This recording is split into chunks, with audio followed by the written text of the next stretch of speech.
Welcome to Whose Turn Is It Anyway, your board gaming podcast where we bring you into the heart of our gaming group. Tonight we are joined by lots of lovely people, starting with Mr. Dan Apsey. Yeah, hello. And Adrian. Hello. And Curlington III. Hello. And this episode is all about gamers' first impressions. But more about that later. How are we all doing, chaps? Yeah, good. Good. Yeah? Yeah, really good. Really good. Yeah, the autumn nights are setting in. Yes. Autumnal.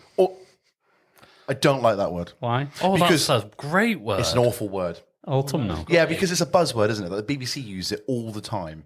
Only Like, Michaela it's- Strachan. No, not even Michaela not even in her heyday either. But like, if you go and watch like Thomas Schaffernacker, he's always saying that word, isn't it? Who on Autumnal. earth is that person? What's a Schaffernacker? He's a meteorologist. He's a Yeah, weatherman. he is, yeah, Thomas Schaffernacker. Yeah. Yeah. Every day's a school That day, is a, Kerley. that is a name and a half. I know, love isn't it? Yeah. Autumnal was a very buzzword for the BBC if you work for the BBC.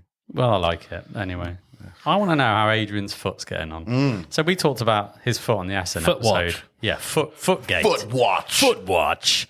What's going on with foot watch? It's still there. It's attached. So Does it still look like shit? it looks better than it did. When I first knocked it, I basically had like what looked like tiger stripes up and Yeah. down my ankle in bruising. Does it now look like a mouldy chalk ice? Yeah, basically. Now it just looks like a general shade of bluey purple. Nice. Across the foot. So yeah, it's fine. I'm on painkillers and I knocked it one night going for a wee and it hurts. And the foot. Hey. First one in, boom. Well, there you go. That's the foot. For those that don't know, Adrian had hurt his foot during the Essen trip. So if you want to learn more about that and his shenanigans, then listen to the Essen episode. It's very long, but it's great. So listen to it. It's 2 episodes. It's 2 episodes, but it's the first one. Part 1 is what you want to hear. He knackered his foot up. Go listen, find out why, and then come back if you don't know. Don't know if anyone in the UK hasn't heard about Adrian's bloody foot. No. Yeah, I don't know why. All the but whinging. I didn't whinge. It was, in fairness to him, it was the least whingiest person because he hurt himself, quite frankly, and gone, ow. And then thought, no, stubbornness means I need to carry on. I've got no evidence to back up my Yeah, I know, wild I was gonna claim. say. was Can I just say, trying if to it was me, abuse Adrian. I would have been a whiny little bitch for 3 days, and you guys know that. Yeah. But if you didn't whinge about it and you managed to carry yourself through Essen for 3 more days on top of that, then hats off to you. That is pretty impressive. I keep forgetting. It was like, oh yeah, Adrian's foot's knackered. And he's like, yeah, but I've got Terrascape. I did not forget. I've got Terrascape, so I'm all right. That's all right. And he hobbled his way home. I'd have loved to have seen him in like a walker or something. That would have been brilliant. With a frame. if that's what you like, then maybe we'll sort one out for you one day. Thanks, Adrian. Anyway, There's mouldy chalk eyes. Isn't it? Anyway. enough about the chalk ices and other ice cream products are available here. Shall we get on with the gaming chat?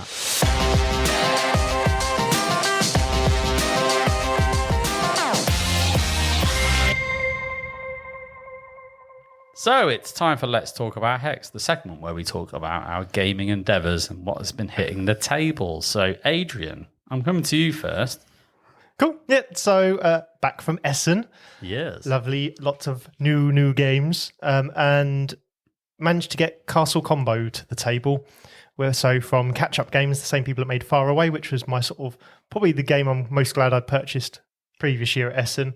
And it's quite a similar game in sort of in feel and probably weight as well. So with Far Away, we've talked about it plenty of times.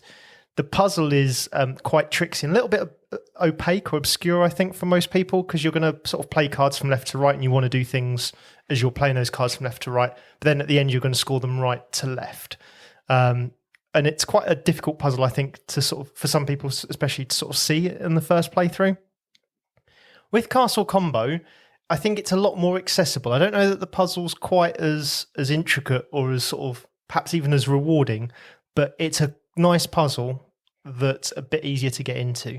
So with Castle Combo, what you're going to do is ultimately build a 3x3 grid of cards, so a tableau of 9 cards. The way you do this is you've got coins and keys.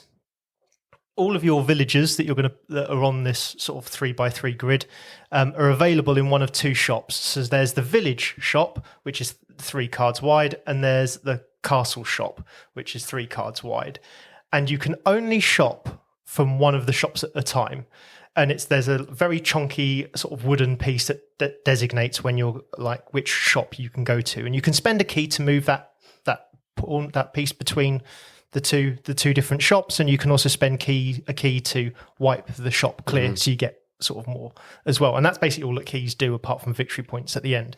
So you purchase one of the villagers, either from the village or from the castle, and add it to your 3x3 grid, and you've got to add it orthogonally to one that's already in the grid, or if it's the first one you do, you just sort of put it in the middle. And it's a bit like Earth, where you can move that grid around kind of thing, so you can put one in the middle and then decide, actually, this is bottom left, but you can only ever get to the size of the 3x3 grid. And when you first put them down, there's 2 things it will do. It'll tell you whether the pawn's going to move in the shop, so you can kind of, if you know no one's got keys, you can kind of deliberately buy a piece that moves the pawn to the other shop, and knowing if there's a piece they really want, you can kind of move it so they can't buy from that shop.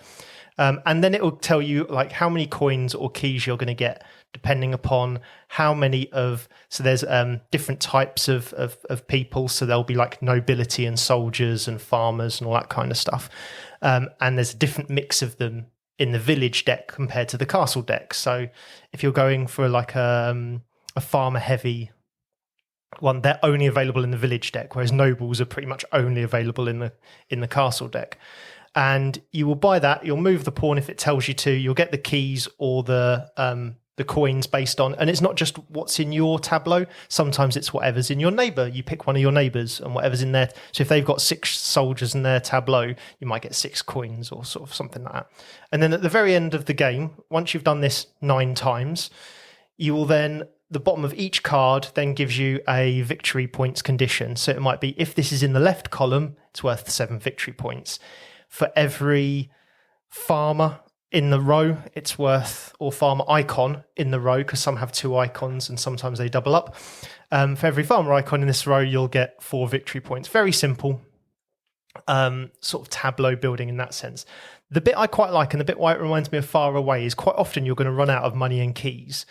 And what you're going to do instead is, instead of being able to buy something, you're going to take one of the cards out of the shop, turn it face down, and take 6 coins and 2 keys, which kind of gives you a refresh of, it's very rare, having played it a few times already, that you're going to get that perfect turn where you've got 9 cards that are all giving you points. At some point, you're going to make at least once, if not twice, the decision to take that card and place it face down to give you the resources you need to continue. Mm-hmm.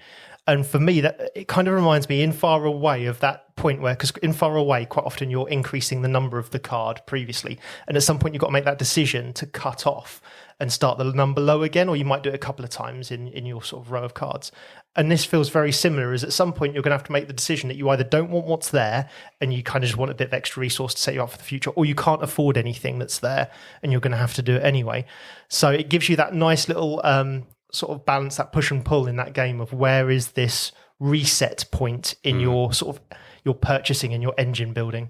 And it's really simple to play, and that's why I think it's a bit more easy to access, is because the idea of, well, I need coins and I need keys to keep going, but at the end I also need adjacencies and things to be in certain places or positions, or there's one which is like our 7 victory points if you have these 3 types of characters in. For every type 3 of these tags you have in, you'll get 7 victory points. And very simple stuff that I think if you've played Earth, if you've played perhaps even Terraforming Mars, like the Ares Expedition version or some stuff like that, that I think you'll be used to, because you'll be used to the idea of, this is a tag, it's worth number of victory points if you've also got this card. Yeah.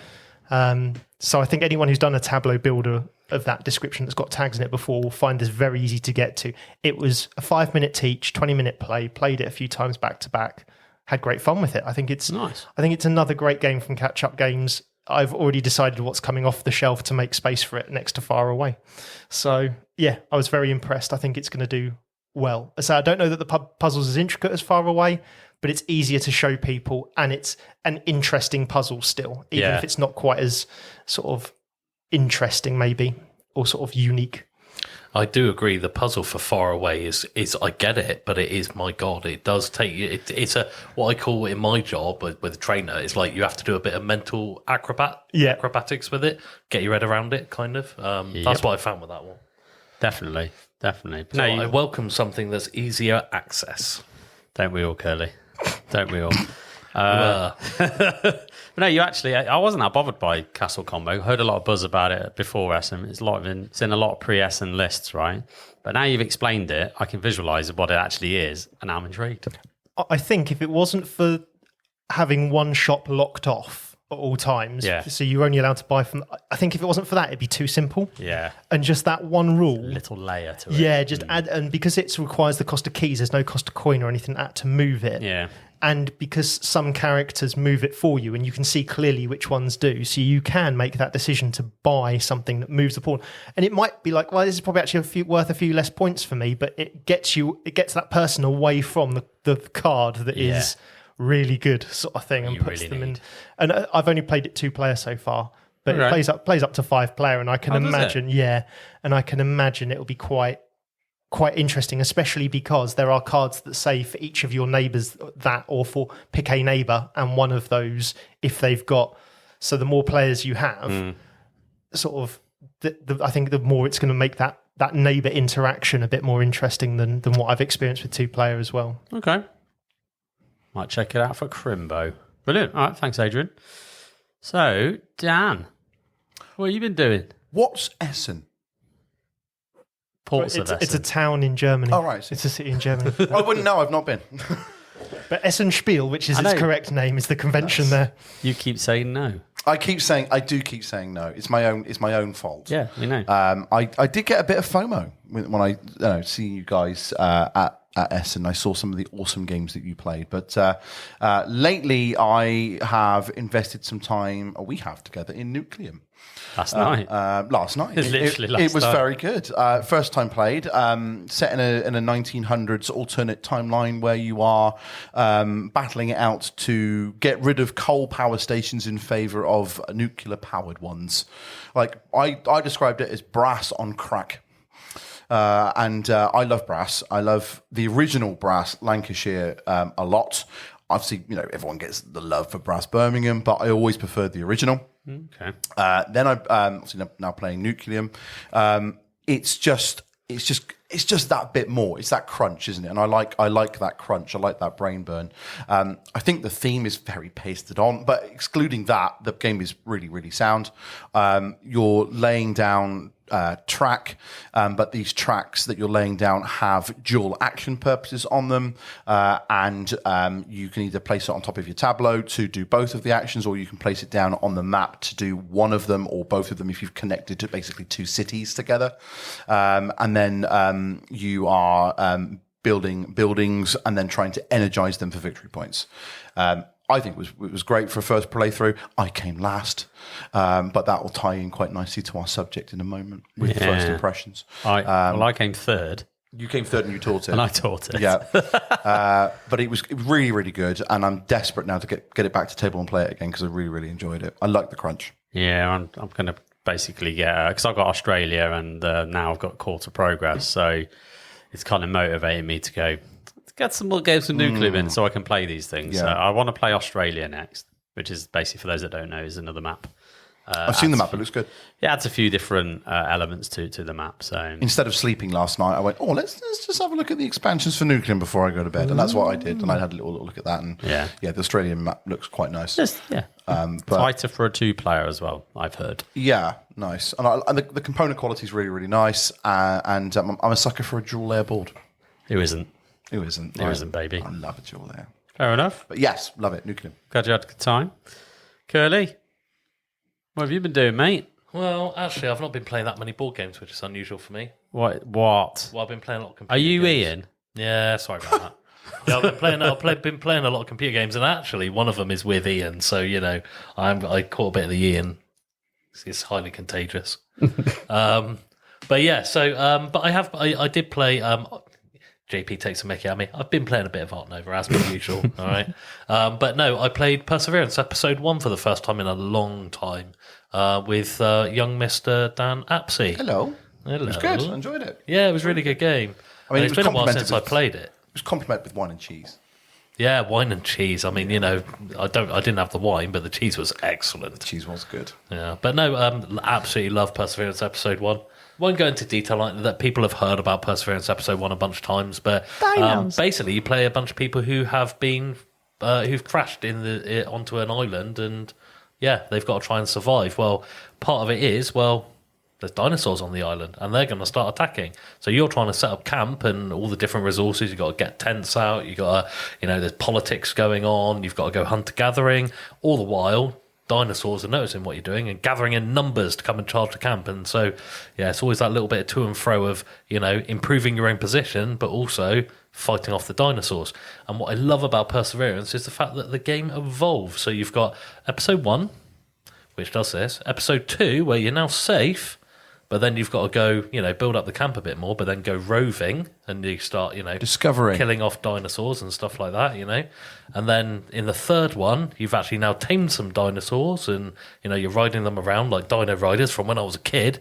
I just love the fact that it's a narrative that's ongoing. And episode 3 and 4, 3 we've played at Gaming Rules, and number 4 is coming soon, I think. It's literally inbound. They're both on the inbound, but 4 was being demoed at Essen. And actually, we did say what are the things that we missed doing, and I completely forgot about. So did you get a go on it? No. Did you look at it? Oh, yeah, because I saw the pictures. Definitely looked today. I had a chat with a few people about it, but that's probably one little regret. And the reason why, there's a reason. I thought, no, I won't bother because I'm going to be demoing it at GridCon, and it's been changed. so now I'm not. I'm demoing Revenant, which is their new one, which is still great. Well, the game's been changed, or just the game. Were told. Yeah, they switched it, and for right reasons. It's because the Kickstarter's out. Fair. And they want to promote it, so it makes more sense. Makes sense. Yeah, makes more sense. And episode 4 was already.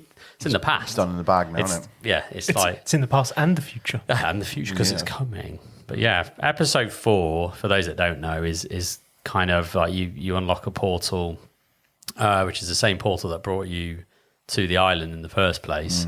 And the original inhabitants of that island are now coming back to claim their island back. And they've got 6-legged dinosaurs that they're bringing in. Yeah, I mean, I remember it's some sort of like survival type thing, isn't it? I think it looks quite similar to episode 1 in that it's got those columns of each of the districts. Don't you make a decision of whether you're going to stay on the island and inhabit it or you're going to leave?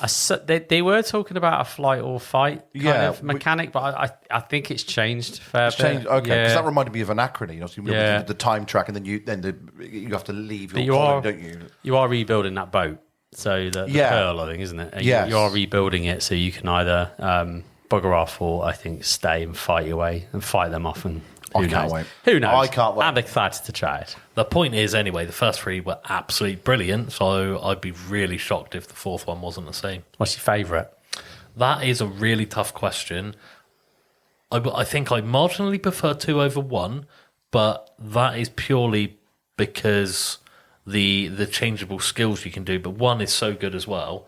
3, I've played the least, so therefore the novelty's still there. I'd probably say 3. Because you've got to put saddles on it. You can put saddles on dinosaurs, for God's sake. Yeah, the little raptor ones are cute. Yeah, they are cute. So, I would say, go on 3. 3. Same. But a lot of that's Cult of the New, probably. Have you still got 3 on the shelf? No. I'll give it back. Yeah. Give it back. Prototype. I don't want to keep a prototype. No. They're just broken dinosaurs because they're all 3D printed. Yeah. Yeah, I think I broke one when I was in Gaming Rules as well. Snapped its head off. Whoops. But anyhow, any more on Perseverance? No. Fair play.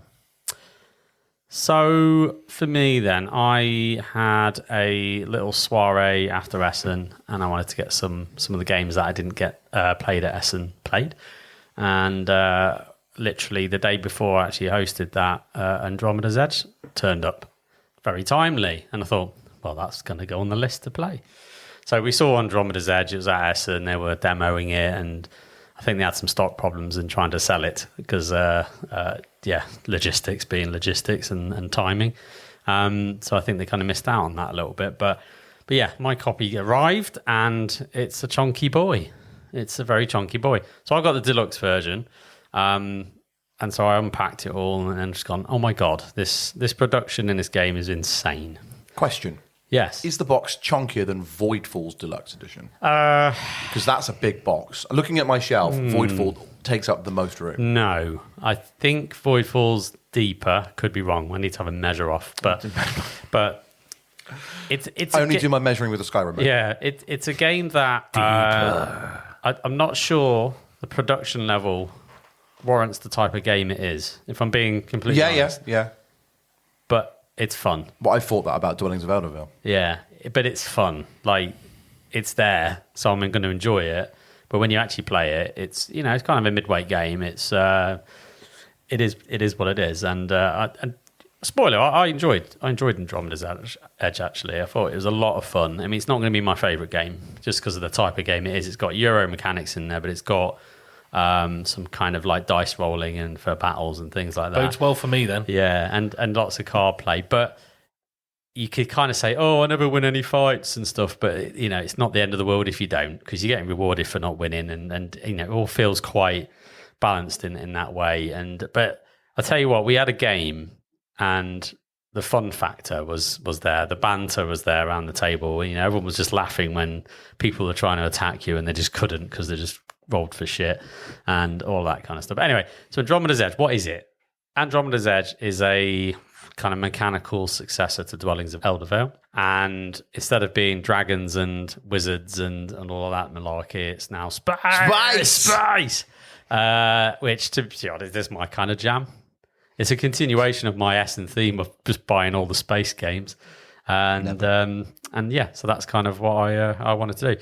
So it uses a similar mechanic of, instead of like putting your little settlers down onto the hexagonal map, you've got spaceships, and when you kind of launch your first spaceship, you can put it anywhere on the map as long as it's not occupied, and you put your little ship down, you take your action, do your thing. And then any subsequent launches, whatever ship you're picking, it then has a range on it. So for example, your transports all have one, so that means it'd have to go next to the a ship that's already down. So you then limits you on where you can go and what actions you can do. And then you get different ships like fighters and science vessels and like a heavy cruiser, and that has different ranges and attack values and things like that. And every kind of faction is different. The factions are fun in this game. I felt like they injected a lot more fun than maybe in Dwellings. I was like, in Dwellings, I am the black dwarfy people, and I'm like, yeah, I don't care. Or I'm the white wizard people, whatever, don't care. But this, I don't know, it's like you can be, you can play as like fungus. Like there's a faction that you just basically like to do with spores and things like that, and you got, I think I was the Mechacron Synthborn, right? So my special ship, my special ship was the Terminator. So you can kind of tell you what sort of faction I was. I was literally just about like fighting and get out of my way. Slightly aggressive. Transformer. I'm down. Yeah. But like I say, it's really, really fun, and all the factions are kind of unique. They have powers and unique ships and things like that. And really, what you're trying to do in the game is you're trying to build developments. And again, the toy factor of this deluxe version kicks in, because just like Dwellings, like when you want to kind of develop into an area, you put your transport down, and it's got a little nubbin on there, and you can build one of the 5 developments. There's 5 different types, and it's basically a sculpt. And then you pop it down, it sits on top of your transport. And then you have these leaders, which I can only describe as cubes and cylinders stuck together. If you can kind of imagine a cube and a cylinder put on top of each other. And you collect leaders throughout the game. Stinks of Euro, that does. Yeah, it's very good. But You're not selling the production value here. No, mate, but I will say. Deluxe version. It is good. It is, because they slot a square in. and a cylinder. Yeah, but they slot into these big like cities and things with your colour. So you can kind of go boop. So for example, like the pegs do in the ships in Battleship. Yeah, but better. but betterer. So it has a real good table presence. Like this thing just pops on the table. It's just a colour. Like all the colours are there. It's like, whoa. For a space game, there's a lot of colour going on. Dwellings did, though. And and we just had a blast. Like the card play was fun. And the way the battles work is fun. So if you're in that kind of mood for a game where you're not into your Lacerda levels of heavy combo crunching, and you just want a bit of a midweight blast, don't take it too seriously kind of game, and I don't have many of those, then this might be for you. But if you want that kind of heavy Euro experience, it's not that. That's not what it's about. But yeah, so yeah, we had a blast. I think it was good fun. And I'm intrigued to play it more just to see if that kind of continues, or whether this is maybe, is it a 5 game and I'm done kind of thing, or is it something that just stick around? I don't know, but I have fun with it. Sounds like more my sort of thing. Yeah, I think I'd enjoy that. yeah. It's a bit of a laugh. Yeah. First dibs. Yeah, I knew you were about to say that. Like, you got a buyer then if you decide not to hold on to it. Yeah, no, I've got to play it first, but it's not going anywhere at the minute. you But- said 5 plays. I said it might. I've got the countdown. You've played it once. but I might get into it. We're playing it soon, so that's 4. Yeah, it's true. So you'll have 3 more, Yeah. and then it's mine. But no, I'm digging it. I'm glad I've got it. I'm glad I'm playing it. And I do, I have the kind of itch to kind of keep going with it and playing it and explore the different factions and things like that and see what it's all about. But yeah, the bit I actually didn't mention, which is actually probably the most fun bit, is the engines that you build. So you buy these modules, they're like little square cards, and you put them into your space station on 4 different rows. And whenever you kind of pull back the ships, like a return to station action, and just like the designers, which is Luke and Maximus Laurie, they're a father-son combo team of designing. And they, in their games, they always try to make the most of that return workers action, which is usually the crappiest action, because I'm just going to do a rest, your turn. Well, this is, I'm going to do a rest and activate my engine. And it's like, beep, beep, beep, beep, beep, beep, get energy, do this, spend the energy on that, combo this and combo that, get this and do that. And you can customize this thing to whatever you want, which is, I just find it's quite fun. Was it quite Eclipse reminiscent of that kind of thing? I No. realise the outcome's a bit different, but making your own sort of... No, not really, because No. it's not like you're making your own blueprints for ships or anything. You're just basically making an engine for economy and VPs and stuff. Oh, I see. So it's tailoring to your strengths and what you're doing. So yeah, it just depends on what your faction's trying to lead you to do. So yeah, good fun. Cool. Look Nice. forward to it. Yeah, there we go. There's some games. We've chatted about them. Now it's time for the main event.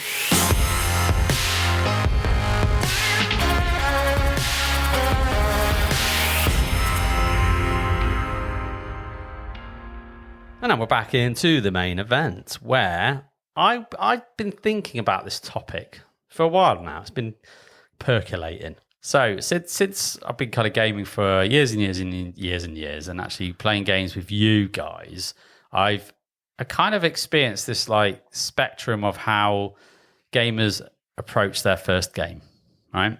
So if you kind of consider the scene, right, the game's on the table, people are sat down ready to play. It's the first time people are approaching it, right? And one side of the spectrum, we've got, this is the first time, I don't care what happens, pushing some buttons and pulling some levers and whatever. Whatever happens, happens. And I might flounder in it, but nah. And then got the other side, which is I need to have my perfect first game. I need to ace this game and understand this game so I can ace it and do what I need to do. And I've kind of noticed in the gaming group, so certain people gravitated to different sides of that spectrum. And I just always found it an interesting thing, because it's like, why is that? Why does that happen? What drives you to do that? Is it kind of a habit thing? Is it a behavioural thing? Is it, I don't know. And I thought, you know what? I'm going to chat about it on an episode when I do my next run. And here we are, and we're going to chat about it. And we've got the right people on the podcast, because I don't think I could have done this with any other people, because we kind of have Team A and Team B. I can think of one more person who might Maybe. be on this side. On this side, who? Yeah. Who? Davey. Yeah. On your side? Yeah. Yeah, but I thought Rob actually for this side. I thought Rob Yeah, was you might for be right. this side. You might be right. Yeah. Anyway, We'll get into which side we are, but you can probably already figure it out. So I think that's the kind of first question is, who's on what side of that fence? Dan, Hello. what side of that fence are you on? Before I answer the question, Yes. it got me thinking about first impressions of a game and whether someone has to ace the first game or not, and whether it's linked to how competitive someone can be. Because, I mean, the side that I'm on is I'm all about just pushing buttons and pulling levers. If I win the first game, awesome, great, but I never go for it. But I am also very competitive, which then makes me think, well, maybe I'm in the wrong kind of team here, because I would imagine that someone who's very competitive must win at all costs. But I don't feel that way when playing a game for the first time. If it's a game I've played a lot of and I know that I'm pretty experienced with, then I want Shift to win. I gears. want to win. I'm not fussed if I don't, but yeah, I want to. Yeah, I will shift a gear. I mean, there's a couple of games that I know that I'm good at, that I can win. Talking about brass earlier, I'm quite good at brass, and normally when I play brass, I win.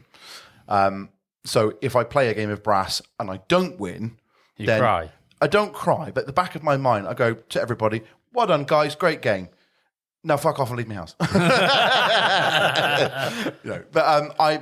then it can be game dependent, and also it can be player dependent, because if you're sat around a table with other people who are competitive and you know those people are good at the game that you're playing, then chances are I'd already kind of peg myself not to win, so I'm not going to kind of push it so much. Like if I'm looking at you, Kerley, and like if we're playing something like Arc Nova, who I know you're awesome at Arc Nova. I'm not bad at Arc Nova, and we've played some games at Arc Nova, and I'm pretty good, but I know that it's going to take a lot to beat your Enigma machine. That's your brain at that game. I would find it difficult, so I know that maybe I should push myself to try and win, but I know that maybe it might be a failed I'm not attempt. that good at Art Nova. I'm pretty quite You're good. pretty good. I've beaten you once. I'm better at Tricarion and Anachrony, to be honest. I'm terrible at Tricarion, but that's when we spoke about that in Chrissy P's episode about games that we love but we suck at, and Tricarion is one of those games. So I love the game, but I suck at it. So because I suck at it, I know for me, it's That's your always, expectation. That's my expectation. Yeah. So it's always push buttons, pull levers. Don't ever go for the win. Just enjoy yourself. Yeah. Every time I play it.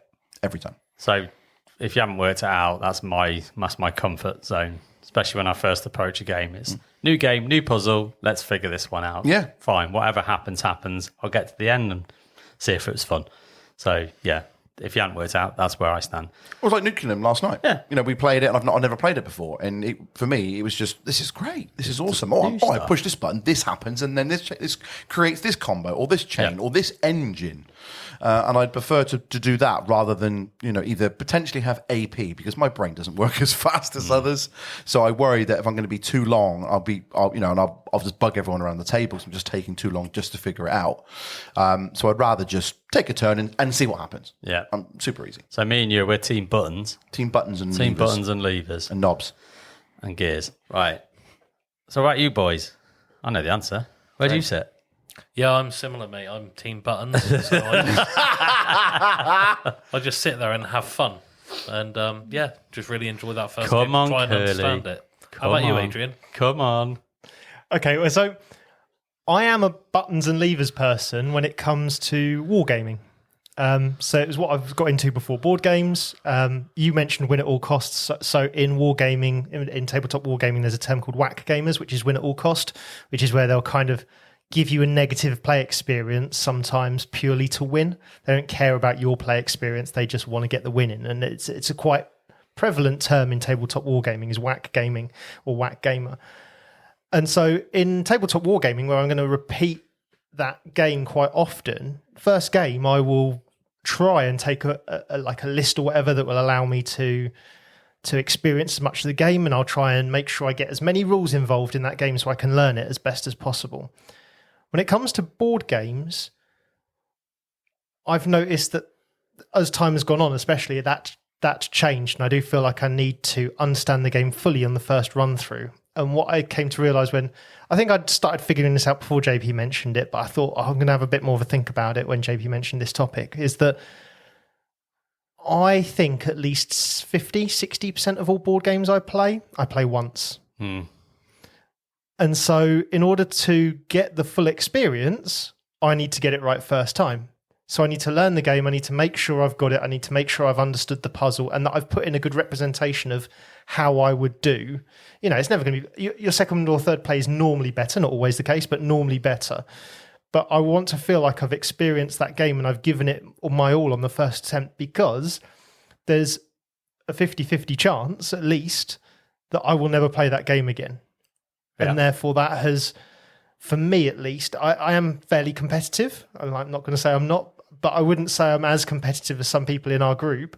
But yeah, what has necessitated this change in my habits, I think, from tabletop wargaming and how I approached board gaming early on is that there are so many games out there that I only play once. Yeah. And I don't want to go away from those games feeling like I've not put in a good representation, put in a good effort, managed to achieve what I think I should be achieving in a board game. So, yeah, I think that has what has more than the competitive nature, that's what's pushed me towards this get it right first time mentality. Fair play. I'm coming back to you, Kerley, because your answer was bullshit. Damn it. Okay, so it's a complicated question, actually.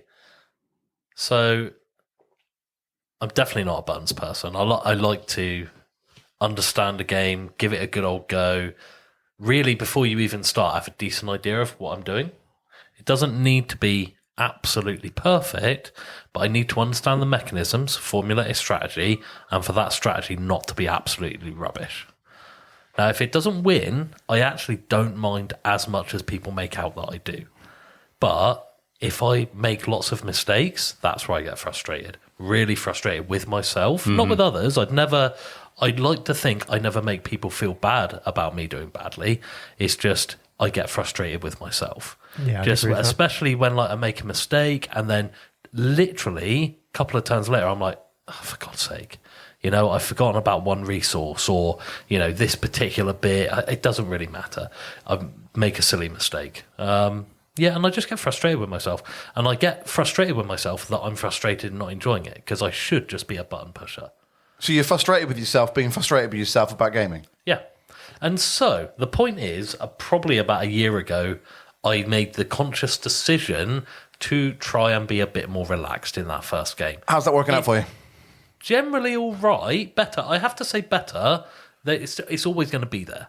It's always going to be there. Yeah. You can tell. I'm trying to relax a little bit because I'm trying... Hey, look, I still get annoyed, but I try not to let it actually affect me more than a brief annoyance.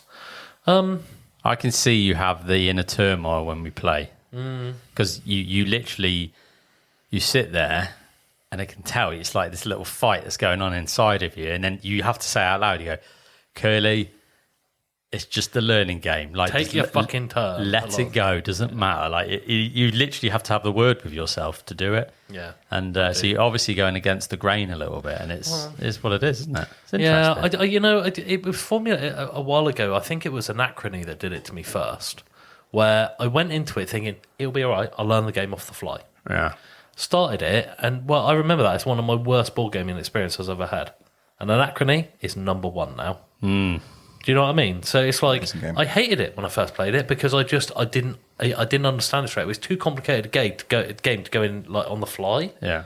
So yeah, I mean, how Davey does it, I don't know, because he'll just go, "Nah, that's all right. Just teach me as we go. It's fine." Fine. Nah, and he works it out as well. Yeah. I've got to watch a video now. That Anachrony game taught me: watch a video, get prepared, read what you got to read, watch what you got to watch, ask the questions that you've got before you start playing. And then I can at least be in a position where I can enjoy the game and hopefully not get too much AP in it. Whereas if I go in without enough information, I get pissed off at myself. I get AP. Everyone's, it's not a pleasant gaming experience. So I am trying to loosen up, for want of a better term. But as JP says, varying degrees of success. And I do have to still consciously remind myself, don't worry, just do it, see how it works out. Fair enough. So here's the question for me, because I've probably pitched this like one side's really positive and one side's really negative. And actually, is it? Because do you see it as a negative from your perspective? And actually, do you see the pros and cons from both sides? I've got to be honest, I'm far more likely to win if I sit there and I'm punishing myself. That's the reality of it. But this is it. Like mentally, I'm beating myself up. Yeah. I'm far more likely to win because I will be as close to a perfectionist as you can be on your first play. The downside is that I probably won't have as good a time. Yes, is that an enjoyable experience? No, for you then, it's not really. No. I mean, it's enjoyable when you I don't know, like you get a reputation of being good on your first plays and stuff like that. That's nice. But beyond that, the actual game, nah, better off chilling out. I wish I was more relaxed. Yeah. But once you know a game, then I like to be a perfectionist. I like to improve on my previous kind of stuff and do well. Yeah. So it's, as long as I understand the mechanism, I don't mind making mistakes necessarily when you understand it all. But it's like, my pet hate is probably, you build this strategy and then you get there and, oh no, you're not allowed to do that. right, okay, Yeah. great. All I right, know that one. cheers then, might as well not turned up. Do you know what I mean? And it's like, it's such a negative experience. I'd rather not have played. You know, I know that sounds dramatic, but it really does, like, you know. Wow. No, but you feel like Yeah, you that's feel what it like is. you've wasted the turns that you've done to get to where you've got to. Absolutely. And logically speaking, you could well argue that I probably now understand the game a lot better. Not the way I look at it. Wasted my time. Basically, that's how I feel. It's not logical, but that's the way I feel. I mean, from your point of view, Adrian, do you feel that kind of that I wouldn't say pressure, but the way you approached that first game has served you well, or do you feel that actually it has been more negative for you? I think personally it served me well. As I mentioned, if you think about the fact that, certainly for me, I will not replay half of my games. And quite often you'll have 3 or 4 people around, and I can, in most games, keep a good track of what they're doing, why they're doing it, all that kind of stuff. Then I can see how the game is in that first playthrough. So by pushing the limits of what I think I can push on my first play, and by watching other people doing what they're doing, I can normally feel like I get a pretty good sense of what a game is capable of, and what players are capable of doing in a game and what they aren't. So I do think it serves me fairly well. There are, as you say, there are some negatives. AP can be a bit of a thing on that first playthrough. Yeah. And to mirror Kerley's, one of my biggest sort of frustrations with that way of approaching a game is the frustration.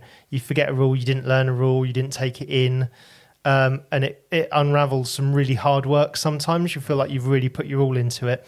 And then a rule that you weren't taught or that you just didn't take in because it's your first game, that is a pivotal rule, just can pull that first playthrough apart. And I've got better, I think, of making sure that I separate that from how I feel about a game. I think when I think about sort of before I met you guys and I was starting to apply that approach, I quite often would think, oh, I've not enjoyed that game, therefore it's not good.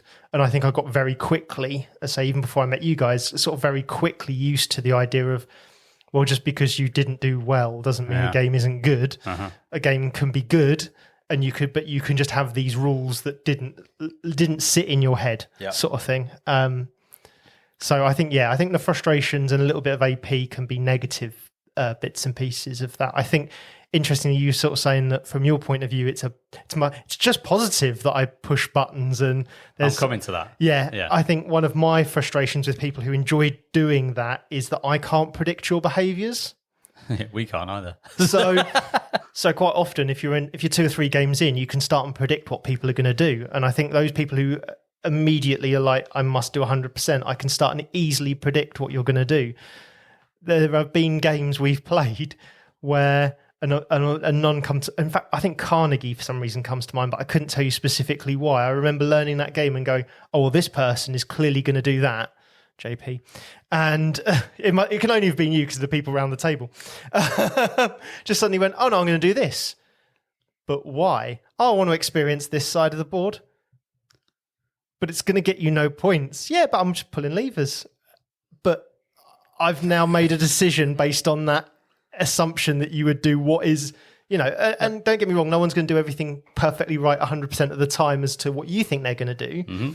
But quite often you can go, well, these are the 2 or 3 good options. They are going to take one of those. And when it's like, oh, they haven't, just because they fancied trying a thing that they shouldn't be trying to do, can be really off-putting for someone who's trying to get the game. And even I can be on my 3rd or 4th play and someone new to the table come, oh yeah, I've done a bit of this and I've done a bit of... No, but you're supposed to go down a route with this game. We talked about it at the start of the game. Like the play optimal, how I want you to play. Just the I play my game. The optimal route is to go down one line or kind of these combo together, and they'll be like, no, I'm going to try this. And it's just like, okay, well, you've got 4 points at the end of the game and I've got 200. I can't predict your patterns as much. Yeah.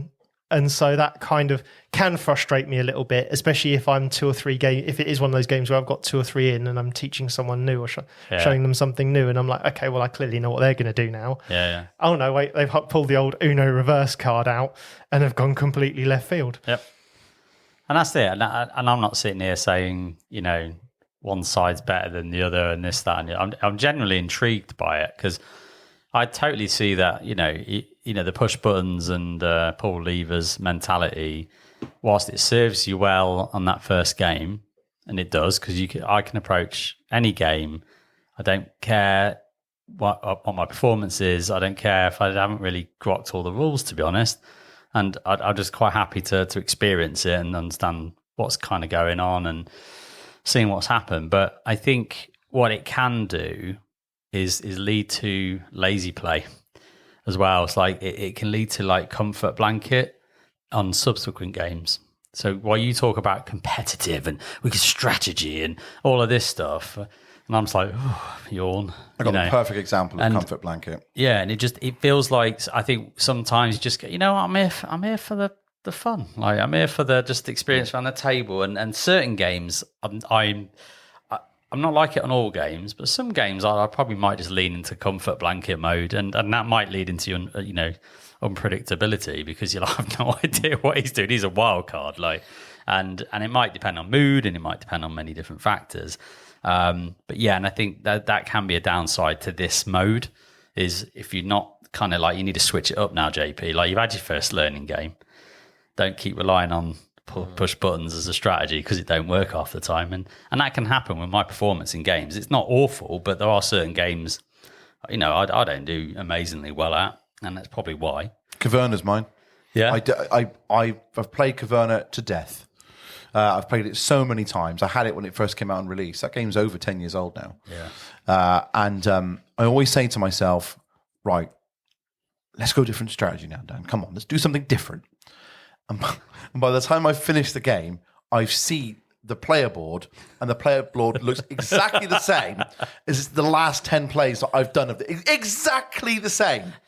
I've taken exactly the same buildings. Got the same score. I've got exactly the same sign on the left-hand side of the board as the right-hand side of the board. I've done exactly the same things I do with the rubies. I don't get the weapons. What are you doing? Oh, it's Mr. Samey Sames. And I'll get a score, and the score will be between 65 and 68 every time. And I can't get away from that comfort blanket. yeah. Can't do it. I always try, but if you want to play Caverna with me, knowing which strategy I'm going to take, feel free, because I'll take the same one every time, and I get the same score. Fair. I don't even know why I do it. It's just weirdly. It's comfort blanket. Comfort. Yeah, it's comfort. This is what I know. I just it's do weird. the thing I know. It's weird. And then end up going, didn't work, did it? No, it didn't work the first time. It didn't work the first time. No. Oh, all these new players always work this time. See, I don't mind trying different strategies as long as I understand the strategies. I'll quite happily try something different. That's definitely not in my makeup. I'm quite happy to, like in Caverna, I'm quite happy to do the weapon strategy. Give that a go. That was what I did last time. Time before that, I went heavy down the farming route. I did the other things as well, but went really heavy on the farming route. I'm quite happy to try different strategies, basically, on a game, depending on that. So I'm quite happy to do that. But I've still put pressure on myself to do quite well, which is really the crux. So it doesn't matter. I don't mind trying different things like that. So do we think it's... I suppose we talked about it like competitiveness. But do you think it kind of stems into that? No. So this is but the it's thing. Competitiveness with yourself. Yes, that's it. Right. 100%. So I want to do well, but I don't mind not winning. Yeah. So I don't, if I do my strategy well and actually it just didn't work out, that's not an issue.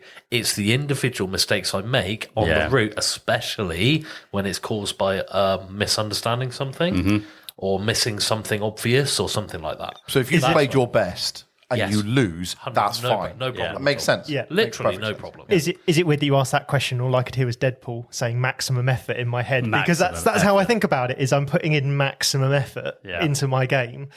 Like, I want to be there. Normally, I want to be there and playing the game, and I want to put my maximum effort and not make the mistakes and all that kind of stuff. So I'd say, if you look at my wargaming, I'm not competitive. If you look at how I've treated other hobbies, not competitive. And so I think it's not a case of, for me, competitiveness. Everyone loves to win, right? But it's not that sort of whack gaming mentality or anything like that. It's that I want to know that I've done the best I can.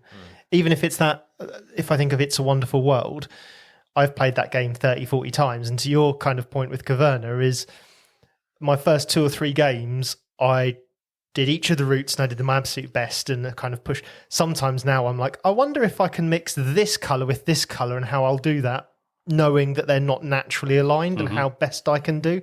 But I'm doing my best a strategy that I know isn't best, and I need to get the most out of it and not make mistakes doing this route sort of thing. So that's kind of that's my thought process. I think. do wonder whether, because you strike me as someone similar to myself, who basically speaking, you're very logic driven, very logic driven. Now, I'm not saying you have zero creativity, but you probably do. But for me personally, I'm more of a logical person than a creative person.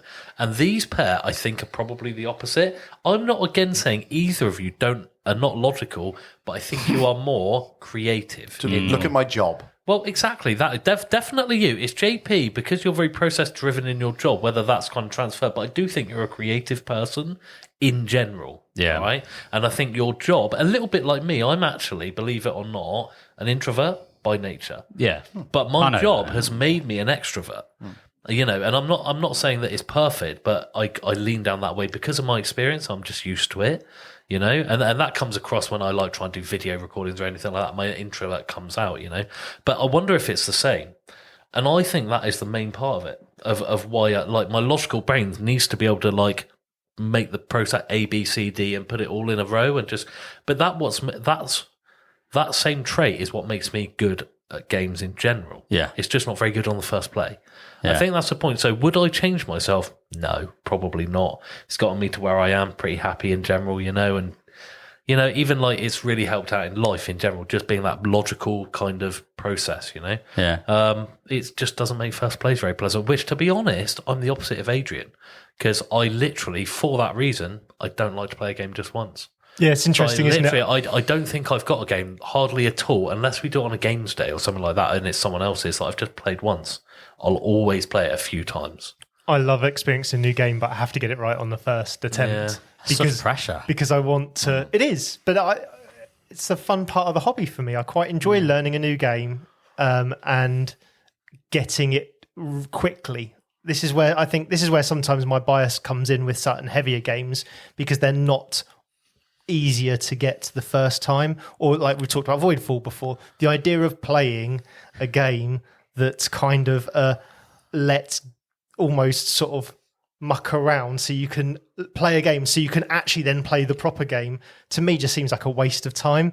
And I get that loads of people will be more than happy with that, but yeah, I like the idea that I'll get the full experience on the first play. Interestingly, I do like legacy games, which is the opposite of that, but I know that I'm going to get the experience the first time I play through that campaign sort of thing. But you mentioned a little earlier about maximum effort. Yeah. And that you must put maximum effort into your playthrough. Yeah. You might agree with this, JP, is that I find that with our group, I do it less, but with my main group down where I live, I tend to do it more where I'm teaching. And I do a lot of the teaching. I do about 90% of the teaching, if not more than that. So because of that, the maximum effort, yes, but it goes into the teach. Yes. And once I know that the teach is done and everyone knows how to play the game, then I can go, now I don't have to put in the maximum effort anymore because I've now taught the game, the pressure's off, now I'll just push some buttons.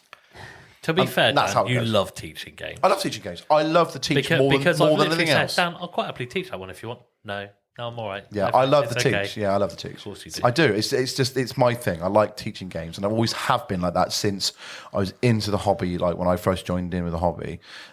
So once the teach is done and everyone's up to speed on it, then for me, what's more important is the people around the table enjoying themselves. Yeah. More, and you're definitely like that, JB. I'm You're there. 100% like that. So if we had a game of 8 people and 7 people enjoyed it, and one person didn't, that one person would be not my bugbear, but I would be not upset, but I'd be like, they didn't enjoy it, and it would be grating on my mind, which is no different than my job.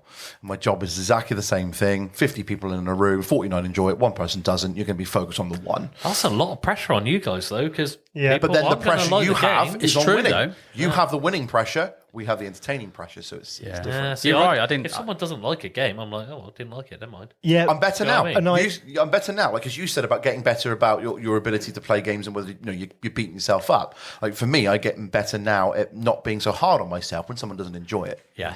I'm not as bad as I used to be. I used to be crap at it. You're right. Same. You were I'm the glad worst person I've ever met for it, actually. Yeah, like we have a game. One of you has a bad play experience. that's my night kind of, well, was my night sort of gone, oh, shit then. Do you know what I mean? Like Yeah, my night been would there. be kind of ruined for me. You're welcome. I'm glad I got you over that. But yeah, having played Adrian enough. hates everything. Yeah. So you're Brilliant. Having played with Adrian, desensitized. You're fucking welcome. he's cured me because now I don't care. But no, I think it is because you want everyone to have that really good experience at the table, and not everyone's going to because not everyone's going to like the game. But you you're play. hosting as well, aren't you? Yeah, but that does come down to the hosting. You're right because if it's a different, it's at your house and it's your game, and Adrian, let's say, didn't like it, I'd be like, meh. Don't care. Like the pressure's not on me because I didn't host it, and that's just how my brain works, right?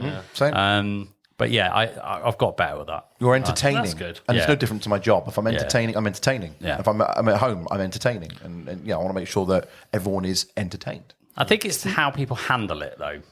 So it's kind of how people handle that in the group dynamic. So like you can have a bad play experience and you go, you know what, that wasn't for me, guys. This is why. Yeah. Fair play. Yeah. But people having tantrums at the table Yeah. is not fun to watch. But I've had that, and it's awkward as anything. know, I it's don't horrible. like it. But it's like when we played a couple of expos ago. We played Clank, Yeah. and we played Clank for the first time, and I'd never played Clank before, so I played it the first time, and I didn't go a lot on it. But I love Clank. I was trying to convey to the people around the table, especially you, Kerley, that it just wasn't for me. Without saying, this is shit.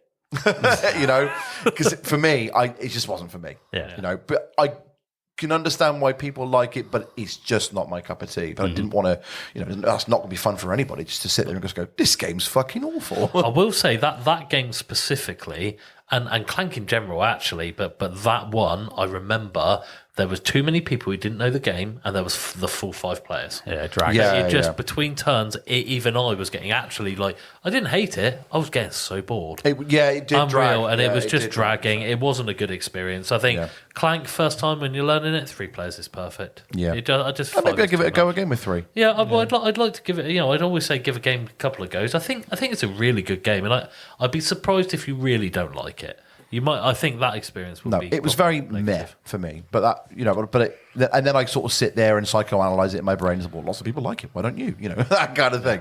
But for me, it wasn't for me at the particular time. But you may have been right with the specific game. Yeah, give it another go, I would say. But JP, I've got a genuine question for you. Oh, and go I on. really won't take offence, right? How was I with Nucleum? Did you find it? Did I have a sulk? Because I try not to, but I don't. It's not perfect. Microphones I'm are not on. going to lie. You can be honest. Yeah, I really don't. mind. You did a little bit, and you were quite adamant in that moment, in that exact moment. You've reflected on this now since, but in Yeah, the moment, you're like, I ain't playing this again. No, You're like, I'm done with it. I have a second question. Was he worse with Nucleum, or was he worse with On Mars? No, actually, I think Kerley's experience with On Mars was. Because he hates it. Yeah, but it was fair for him. For him. Yeah. Because I really like On Mars. No, because Kerley had given On Mars 3 games. Yeah. Fair. It's fair, right? It's fair.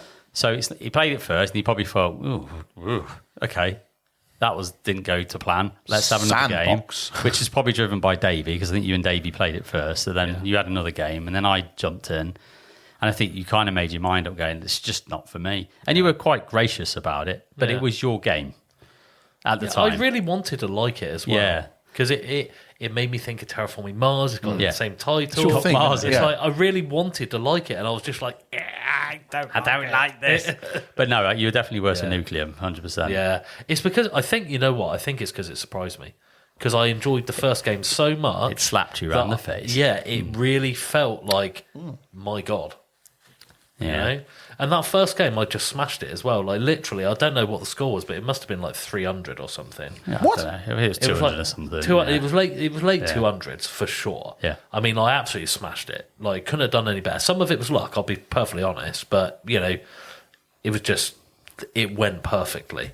And then this time, just I wasn't expecting it to be anywhere near that level of frustration. But it wasn't awkward. no, I tried not to. No, so it wasn't a case of you sulked and I got it. I understood where you're coming from. Yeah. But it's like you didn't go, oh, this is now an awkward moment that everyone's now facing at all. It's fine. It was like, okay. I'll let you stew on that one for a minute. I did need a moment. Yeah. And you have since said, look, no, I will give it a go. Because you've obviously gone around it in your brain. Yeah. You've been thinking about it and going, and Calculations, yeah, taking place. yeah. Loading, please wait. loading. So, yeah. So I think one of the downsides from the approach it as fully as possible is noting that demos are different. So a demo, you are normally never going to get to the end of the game. So you might as well pull levers and push buttons. Might as well abdicate to your side of the fence, as it were. Good point. 18 buttons. Because you do need just to do things and just see what they do and all that kind of stuff. And there is... I find it difficult when then someone's asking 100 questions about stuff that's probably not going to really matter. Like, yeah, it'll inform you a little bit more about the game, but it's like, well, it doesn't...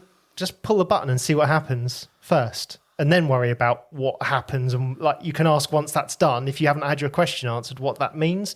Asking 100 questions at the start of an hour-long demo is not productive, doesn't help with timing or anything like that. And it's a frustration I've had sat down at a demo, and something I'm mindful of, definitely, of just get on with it. Just doesn't matter if you fully understand what you're doing or why you're doing it. Yep. Just get on with it. I would be your worst nightmare then, because I would probably ask a ton of questions. If it's the worst teach ever, and I have had these at demos as well, where it's just a genuinely terrible teach. You're going to ask the questions. To be honest, most of the demos that I've been at, they have to be quick, don't they? So they have Yeah. to trying to be quick, and I can't learn that way. Right, I can't. I struggle to learn around the table with someone teaching me anyway. I much prefer to either watch a video or pick up the rule book. So if I got someone who I don't know trying to teach me a game, I'm very much out of my comfort zone. So I will ask questions because I don't understand. Yeah. Yeah, it slows the whole process down for me. And it's like, here's your hour. Great, we spent 25 minutes asking questions to something you probably won't even get to. Or again, you'll probably actually see it as you're being told to. And again, there's two types of demos, right? There's the all rules up front, and then there's the kind of scripted teach. And I actually now am starting to prefer, certainly for more complicated games, the scripted teach, because it forces those players who will ask the 100 questions at the start to not, because it doesn't matter. You're just going to do this. This shows you this. Because 90% of the time, my experience at least, three-quarters of those questions you've asked were answered in the first couple of turns anyway. Mm-hmm. So just switch the mentality to be like, just crack on with it. Special. What does that do? Yeah. We'll get to that in a minute. Yeah, but what does that thing do? The point of that demo is to kind of go, are you intrigued by this or not? Yeah. Like, that's it. Yeah. If you're intrigued, here it is. Find out more, play it, buy it, whatever. Or, actually, I couldn't give a shit. Yeah. Good point. Thanks. Very good point. So, yeah, I think we'll just kind of wrap it up there. I was just generally intrigued by this topic and just seeing where everyone's viewpoints are. Like I say, we're not saying one version is better than the other. So, are you team buttons, which sounds like we should be in a panto, or are you team maximum effort, which is what I'm going to call it? Because I think, thank you, Adrian, team maximum effort. See, I'm more team min-maxer. That's what I'm looking for. Efficiency, min-maxing. That's what I prefer maximum effort. Yeah, but only because it sounds cool. So yeah, let us know what team you're at, and be interested to know. Let's move on to the next segment.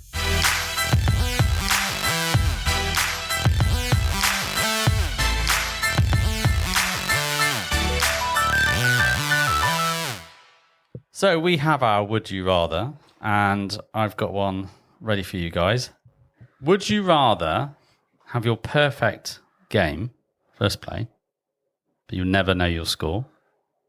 Or would you rather know your score, but have to examine, test, experience every mechanism that game has to offer you, so that you basically just have to experience the full richness of it? So it's more on railroads, basically. You kind of have to do it this way, kind of thing. I wouldn't say you have to do it that way, but you have to try and go up every track a bit, or you have to try and do every mechanism, because a lot of games require you to do like 2/3 of, like going after 2/3 of the game, don't you? And you kind of have to leave a third behind. This, you have to experience everything sort of equally. Yeah.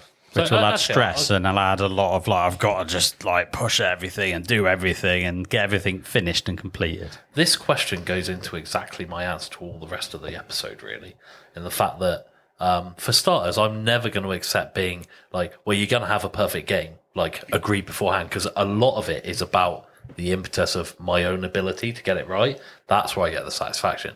But assuming that that's not a thing, I would say definitely don't care about the score. Okay. 100% more interested in that I've played well. That is the point.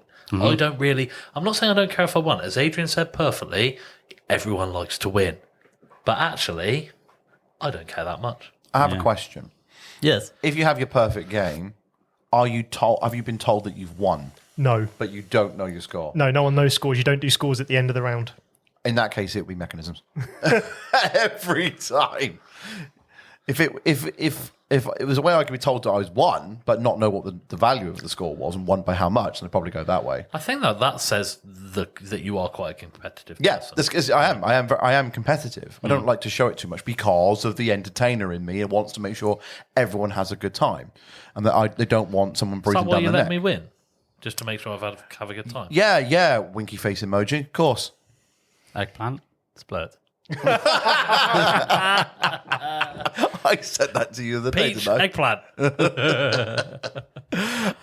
But yeah, I am competitive, but I don't like to show it because I want people to have a good time. So, but I also like to explore all the mechanisms of a game. So I would rather get everything out of it, knowing what strategy I could build up the next time I play, rather than having a perfect game. Fair enough. Yeah, I'm on board with Kerley. I don't care if I've won or not, because I know I've had the perfect game in my head. I know that I've done everything right. I've not made a single mistake. I've made the most optimum choice at every point. I'll have still got, whether I've won or not, I'll have still enjoyed it. So I think I'd rather have the perfect first game and then not know that I've actually won. Yeah. Or if I've won. I'm struggling with this one for me. For probably different reasons. Probably because I don't care about the score at all. Like that first play, score does not bother me. And it's just about, just like I say, just relaxing, casually going in and doing the thing, playing the game. And that's why I don't mind demoing. And that's why I don't mind those things. So I don't mind if the game doesn't finish because I still have a good time with it and I still like to experience the game. So I think whilst it would be fun to push all the mechanisms and explore everything, it's probably adding a lot more stress to try and do all of those things. And that, to me, feels like more maximum effort. Interesting. To try and do all of that than actually just kind of going, this is my thing. And if it ends up being the perfect play, happy days. Did I win? Whatever. So I'll probably go for that one. Yeah, just from that focus. I've got an interesting question that I've just had a thought to myself, kind of analysing myself. So it's more going back to the main episode, but prompted by this question. Here it is. So, do you guys think that I am more prone to having a bad second game like I did on Nucleum because I go down a specific strategy and don't really learn the whole game properly because I just go, right, this is what I'm going to do. I'm going to map out this bit. Do you think I'm then more susceptible? Are you using this episode to Psychoanalyze yourself? I genuinely, I like to think I try to have a lot of introspection. I like to understand how my brain ticks.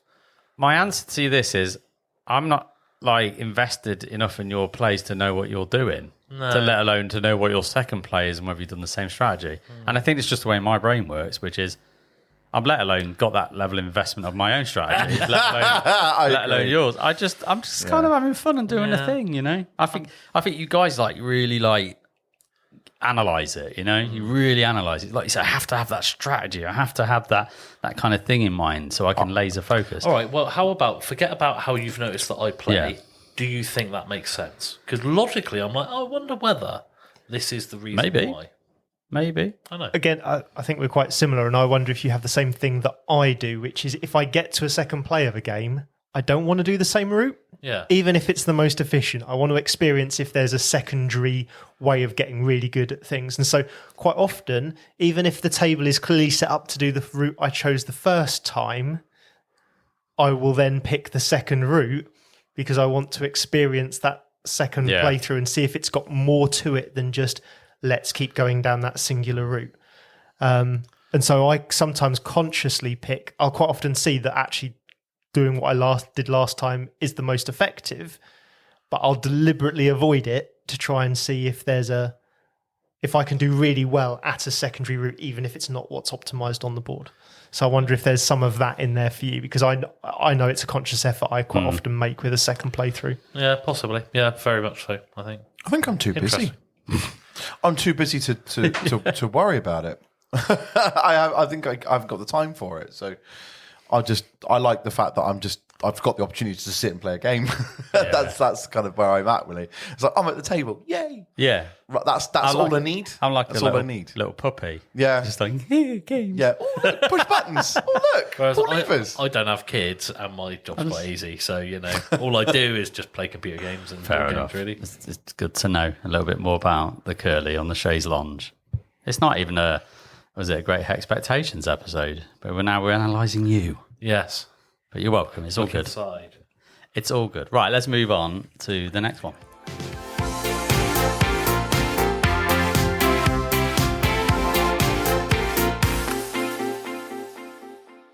So we are in the penultimate turn segment where we're going to talk about what is coming up and what we're excited about. So, Kerley, what are you excited about, mate? I am really excited. About? Why? Because I've just got my delivery notification for next Monday For? Terraforming Mars Prelude 2. Oh, Of course you have. Yeah, baby. Yes, please. Yeah, so Prelude 2 got delivery notification for Monday between 12 and 4. Yeah, really looking forward to it. So there's a few new maps. Basically, for those of you who played the original game, it's going to be a whole load more Prelude cards. There's going to be quite a few new corps and loads of new maps and a load of new models. And yeah, just really looking forward to giving it a whirl. Keen. It's not going to be anything massively different than what the base game is. So More stuff. yeah, it's going to be just more of the same stuff, which is good for me as far as I'm concerned. But the biggest thing is just the fact that it's got a load of new maps. I think it's like 6 or 7 new maps. That many? Well, it's got all of the fan-made fan-made ones, isn't it? Yeah, Yeah. with slight modifications to balance them properly, because there were a few that were like, not the way they did that. Fair enough. But still cool for variation. Yeah. But now they've kind of taken the same ones and just modified them a little bit, and then added a couple more as well. Are they all neoprene ones, aren't they? Yes, yeah, they are. So just really looking forward to it. Can't wait to get it to the table. So as soon as it's confirmed, it'll actually bloody arrive, because it's UPS, and frankly, I hate UPS. Bloody useless. Yups. Yeah, so they are my worst delivery company. Like, everyone's got a pet hate delivery company. They're mine. Yeah. Then yeah, as soon as it actually arrives, I'll be whacking it up in the next few days. I would imagine afterwards. Yes, please. So, well, availability. I know, but please, I'm trying to make myself available because I want to play it. Please, yeah, sure. I need a TM. I have an itch. Fix. I need, yeah. Yeah. So yeah, really looking forward to that, and I'll let everyone know and send you pictures. I might even put it on the socials. Yeah, when it arrives. I enjoyed it when you said socials. Socials. Nice. But you have by the time this episode is released, this weekend coming is a special weekend for you. Oh, really? Is that the release? Is it? Yeah. Okay, right, cool. Yeah, so Devon Board Game Weekend. That's yeah, the one. really looking forward to it. So it's November the 8th through 10th. Yeah, it's the first sponsored event by Whose Turn Is It Anyway podcast. Yeah. But yeah, I'm taking a bit of a lead on it, and really enjoying doing the organisational stuff. And yeah, just it's going to be a great weekend. We're going to have pretty much a full complement of people there. Really looking forward to the meal. And for those people who've been before, we're actually doing the meal on the Friday night as well, which I'm really interested to see how that pans out. It doesn't quite get in the way quite so much, I don't think. I've always felt that one on the Saturday evening. Matt, if you're listening, we loved it. It's one of the best meals we've had. But we did kind of feel like on that Saturday, you kind of want to get into your gaming. Yeah. And it was one of the best event dinners I think I've ever had, actually. But yeah, I kind of feel like it's better placed on the Friday. So I'm really interested to see how it pans out, but I'm really hopeful for it. But yeah, so we're doing a bit of a quiz on the Friday night, in between to kind of, keep the sort of in between the parts of the meal, Who's your quiz for master? everyone. At the moment, me. I'd like someone else to help, but apparently no one from the pod else has turned up. So on the Friday night. No, we don't want to be the quizzy rascal. No, that's it. So I'm going to be doing that by the look of it. Yeah, really looking forward to the event meal. Like I said, we've got a full complement, which is really nice. Sold pretty much all our tickets. So it's going to be a really good laugh this weekend. And what I really love about it is the fact that the hotel is just so friendly and lovely. And the rooms are really nice as well. And although, I'm going to be totally honest, the weekend is expensive. right? However, what you get for it is just such good value.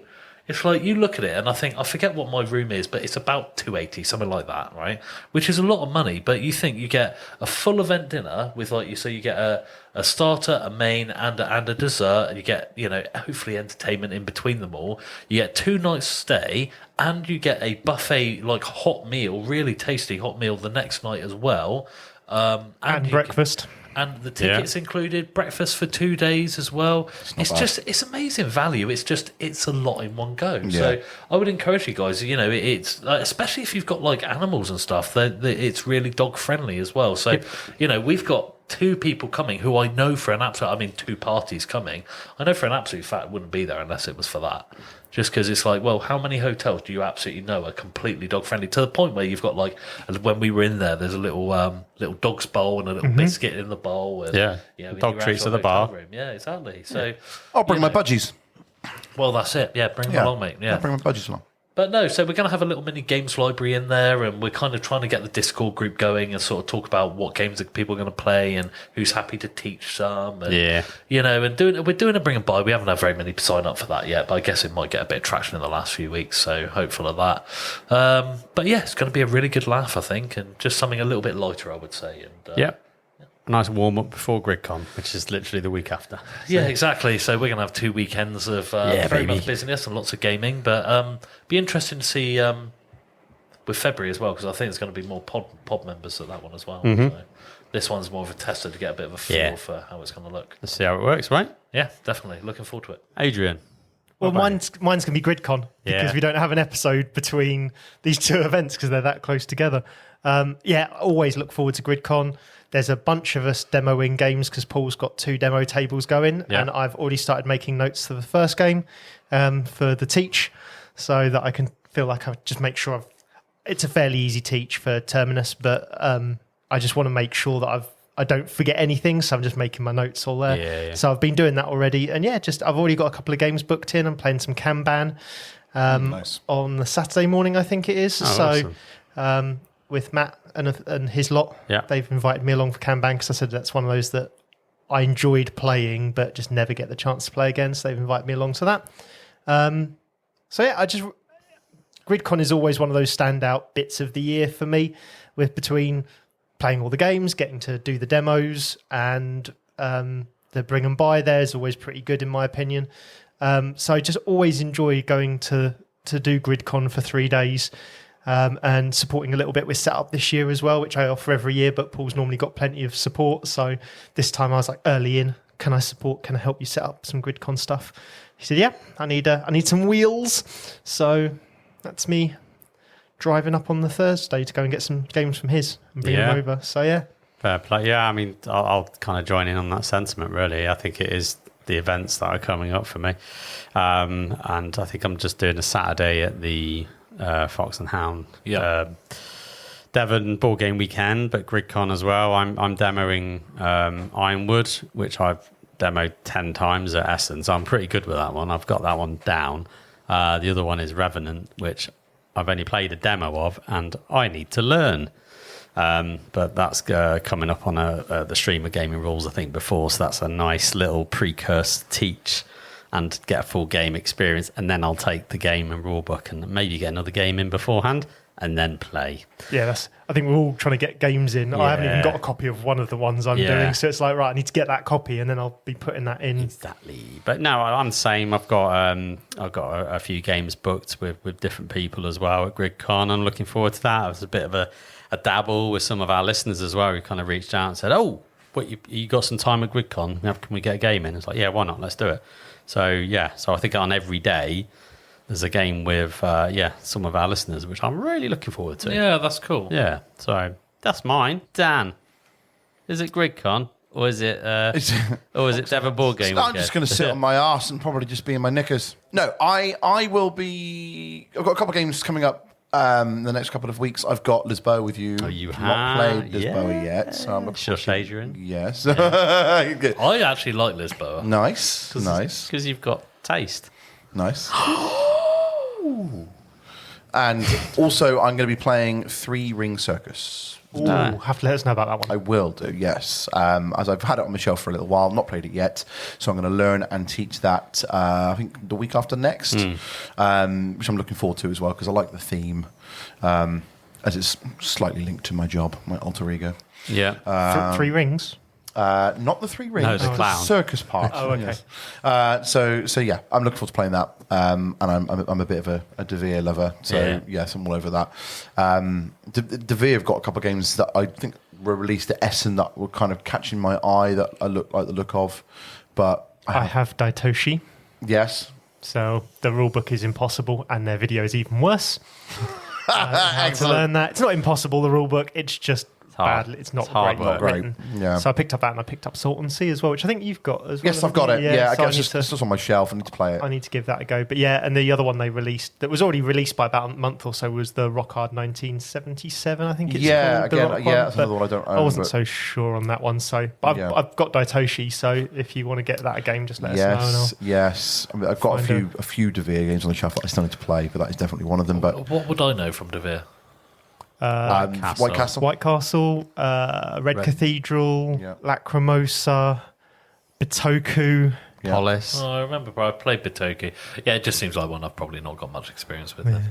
They're good games. White Castle's fantastic. What's the difference between White Castle and the new one? The T one? What, White Castle Matcha? It's Yeah, that just an one. expansion. It's an expansion. Yeah. I don't know anything about it. I can see the box, so I don't know anything Yeah, about it's an expansion for the base game. Okay. I need to get on that. That's me. I refuse to buy it because it won't fit in the base box. Yeah. I need to make a game request to you, actually. Oh, do you? Yeah, Castles of Burgundy. Oh, I'd Never like to play played that. it. and I I'd like fancy- same. I think it might be something that would be I up think my street. I think you you'd and like it. Becky will like it. I think so. good We game. can get GridCon or something before then in. Oh, I'm but I'm sure. not going. Yeah, sounds I'll good. join in. I like castles. It's good fun. Right, I think we're there, aren't we? Yeah, I think we're there, and we are done, Z's. So this is my last episode of my run, which is, I was going to say it's flown by, but it hasn't, because I think the recordings have been quite far apart in the grand schemes of things. So we've had like lots of breaks, and Essen's been in the middle, and we've had all sorts of stuff going on. But this is my last recording of the run. You must be handing it over to a really awesome guy. Well, sort of. Yeah. Yeah. But he Looks can quite make like it. a banana at the moment. He looks like Harry Hill, but who's let himself go. Who shouts loudly in the mic into my ear hole. Yeah, you love it then. Yeah. So if you haven't guessed it, Dan is taking over as first player for the next 3 episodes. He's already got those ideas up and running, and we're pretty much recording from next week onwards. So, so we'll be literally cracking on with those. I'm looking forward to it. Definitely looking forward to that.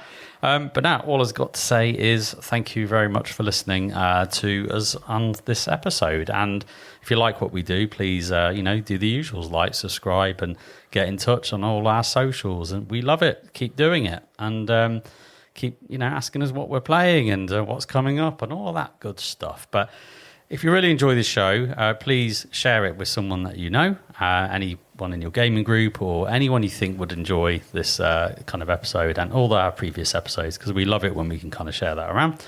But yeah, if you want to support the show, we are on Ko-fi, which is Ko-fi, and you can kind of support the show financially, and it just helps us out a little bit. Just helps us get better stuff, and it helps us just keep it going, because we just appreciate all the support from our current supporters, because without you, we wouldn't be here. So we thank you as always. But I think that kind of leaves us it to say, whose turn is it?